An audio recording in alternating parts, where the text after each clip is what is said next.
Hello everybody, welcome to a special edition of The Sauce. A couple of days ago, the Fat Phantom asked, what is your position on gun control? Would making it harder for law-abiding citizens to get guns make them less available for criminals? Okay, now on the second part of that question, the straight-up answer is no. If a criminal needs a gun to do any sort of nefarious thing, they will easily get it, whether or not it's legal or not. Obviously, they've been doing this for years. Just look at Panama, or just kind of any situation where somebody's selling an illegal substance of some sort. Just because it's illegal, it does not stop them. In fact, during Prohibition, this was 100% obvious. It did not stop anybody from getting any sort of illegal substance whatsoever. Alright, now the first part of your question had to do with gun control. Now, I'm assuming this is provoked by the series of school shootings and things that have happened lately around the United States. Now, at the same time, you have to look at the types of guns. Like, they're trying to outlaw and make it illegal for people to obtain guns at all. But most of the time, the typical type of guns you see sold in stores are like shotguns or hunting rifles, or like little handguns that you could carry on your person at all times. Now, if you ever hear anything about like a school shooting or anything like that, it's never like a 9mm gun. It's always like an assault rifle or something that most likely somebody had to spend a lot of time getting in the first place. So if it was illegal, it'd probably make it more difficult for them to get, but it's not going to be too difficult to the point where they couldn't get it if they really wanted to. When you look at these shootings and when they occur, it's kind of obvious that the people who do them are not quite mentally right in the head. And this is kind of pulling off to a slightly different subject, but the reason that a lot of these people do these things is because they've been bullied and things like that. But there's a huge misconception with that. It's like, oh, they must have been bullied as a child and they must have had like a really hard life. And a lot of the times, to be honest, it really isn't the kids and people of their own age around them that are bullying them or making their value or self-worth go down. Most of the time, it actually ends up being like the parents or the adults that are around them, because adults seem to have this perception of themselves as being so far beyond a child's intelligence that a child can't possibly understand anything they're saying, which obviously is not the case because you can talk to a kid. Now, when an adult is talking to one of their friends and they're like, man, have you seen Joey's kid? He sure has big ears. If a child hears that, or one of their friends hear that, and it gets back to that kid, obviously they respect their elders. That may not seem like the case, but a child respects an adult. They do. It's part of their biology. It's just part of their nature. Now, if they hear an adult talking badly about them, it's going to make them feel terrible. And that occurs not just it won't just happen one time throughout their life. They'll continuously, throughout their entire life, hear adults talking badly about them. And adults, for some reason, have this perception that everything they're saying is not getting across to their kid.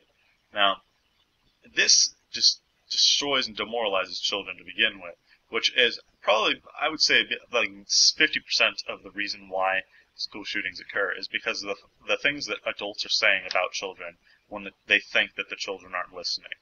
And the other 50% does not have to do with bullying at schools or their peers. I think 50% of it just has to do with society in general.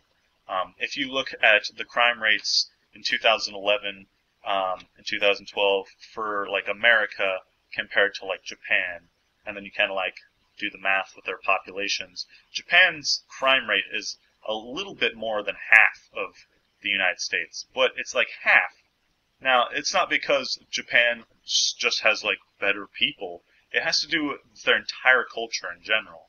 Japan does have a much higher suicide rate, but that's not because their children are terrible or they feel really down or anything like that. It more or less just has to do with the amount of pressure that's on them, that society places on them to succeed and to press on and go to college and things like that.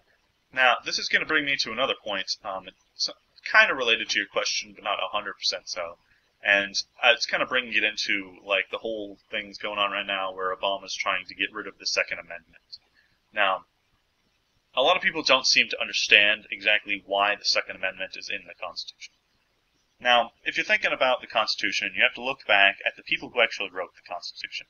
Now, the reason they put the Second Amendment into the Constitution was because they felt like they were being oppressed by their government. Like, they had absolutely no, options. They definitely were not having their voice heard. They felt 100% oppressed, and they had no ability whatsoever to speak up. And although it was possible back then for people to get guns, it was not easy for them to obtain weapons. Certain people did have them, for things like protecting their land. But for the most part, a decent actual, military-grade weapon was near impossible to come by. When they were making the Constitution, they wanted the Second Amendment to be in the Bill of Rights, which are the first 10 amendments to the Constitution. Now, the reason that the Second Amendment is in there is because, like I said earlier, the people of the United States felt like they were being oppressed by their government, and they needed a means to fight back against their government. And they wanted future generations to have that same ability and same power. They feared at some point in time, eventually the government might actually end up becoming just as oppressive of its people as the English government was of pre-colonial Americans as well. So they added in the Second Amendment to the Constitution so that people had the ability to freely and legally obtain weapons, so that if ever a situation occurred where they would need to rise up and fight against an oppressive government, they had the power and capability to do so.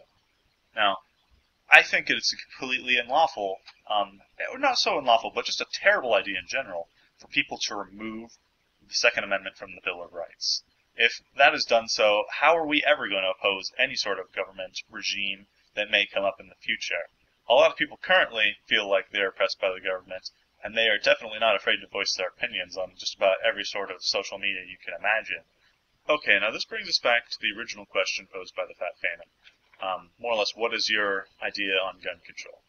Should it be illegal? Should it not be?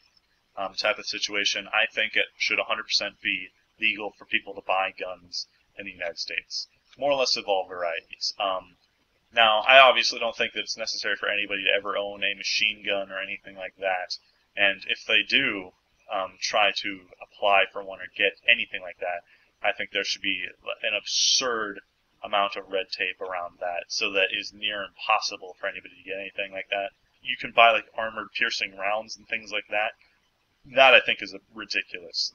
I don't think there's any reason anybody should ever own an armor piercing round. A lot of people assume that if the government decided to turn on the people of the United States, that they could just instantly do so, and the whole military would just swoop in and annihilate you anyway, regardless of what type of guns you have. But people, for some reason, seem to forget that the citizens who serve in the army of the United States are people. They're human beings, and obviously they probably would have great issues with coming in and shooting their own families or their friends' families and things like that. More or less, end of story. I don't think that you should ban the Second Amendment. I think that we really need it. Maybe not right now, but in someday in the future, it might become a possible thing, or a necessary thing for people to rise against the government that may or may not be oppressing them. And again, this has been another episode of The Sauce. Thank you for joining me on this fantastic adventure that is a random conversation with myself and you. Feel free to click the subscribe button right here, and have a fantastic day. Excuse me, sir, I ordered the veal with bullets in it, and although there's plenty of 9mm rounds in here, I was expecting it to come with a side of freedom, and I'd probably have to pay extra for that, but if you could bring that, I'd appreciate it.